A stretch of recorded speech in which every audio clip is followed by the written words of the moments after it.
correct pale Anani huko. Aisiku ni Fort Jesus. Yeah, so as you can see guys, we're still covering Kibera. Early in the morning, how Kibera looks like guys. We've just covered the other part at Toy Market. Now we're covering this part again at Kibera Pier as we're going towards the other back route too. Okay? Broken Fort Jesus.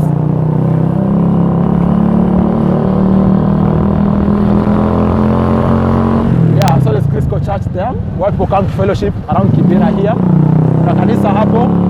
And also we have the NAIROBI Training Institute, which is also a training institute here in Kibera. And back people also come to train for vocational skills, right?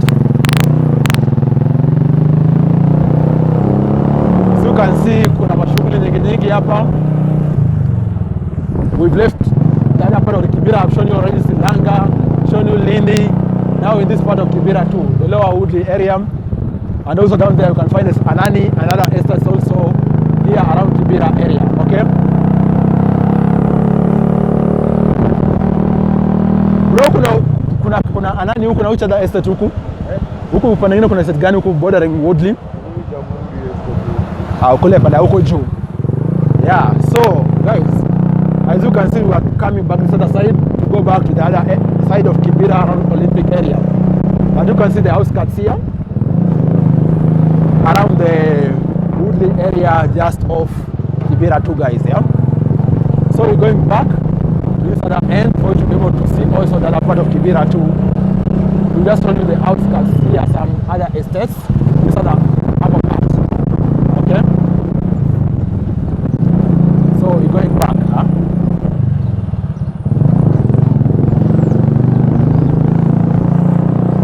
So ilikuwa juzi dada side walikuwa wamebarricade hapo. Ndio wale jamaa wameweka barricading hapo juzi. Wakati kulikuwa na vita hapo. Hiyo area.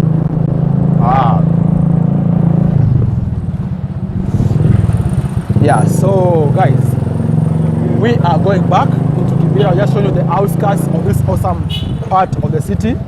So going back this other end for you to be able to see too. Right?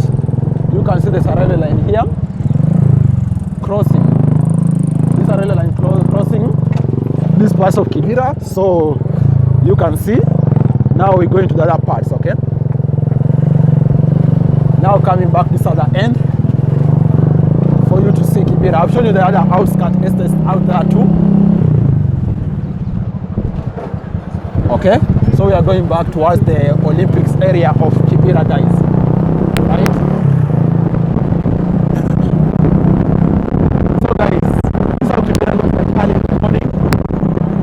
Industrial Kenya about their business, hali ya kutafuta waamka mapema sana to go about their business, looking for their daily bread. And as you can see, biashara nyingi zimefunguliwa. Those selling foods, selling groceries zimechangamka. Transport industry wamechangamka asubuhi to ensure wanabeba watu to their destinations, okay? Unaona shops zimechangamka pia zimefunguka. You can see some apartment building there too. And there's a bank here, the KCB Kibera bank branch. Okay, here there's the KCB Kibera bank branch. So we're moving around, going back towards the other part of Kibera where we began filming from, guys. And if you're around here, you can see there's also some clubs here. There's some clubs here too where people can enjoy themselves. Okay, you can see there's party drink there, a club there. People can go about enjoying a drink or two, having a meal, and just catching up. This is the equity part of Kibera, guys. Yeah.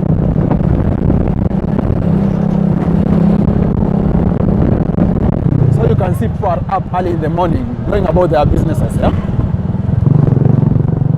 Kibera looking calm, very peaceful today in the morning, guys, as people are going about their business. Yeah. The area, kabisa. So guys, you can see. It looks good, okay? This is the Kibera area. And by the way, for a good number of people out there who don't really have a bigger picture or a bigger clarity with regards to how Kibera came to be, guys. So Kibera has been in existence for over 100 years. Yeah, it is an area in Nairobi which has been in existence for over 100 years. Okay, you can see, guys. You can see. Cool.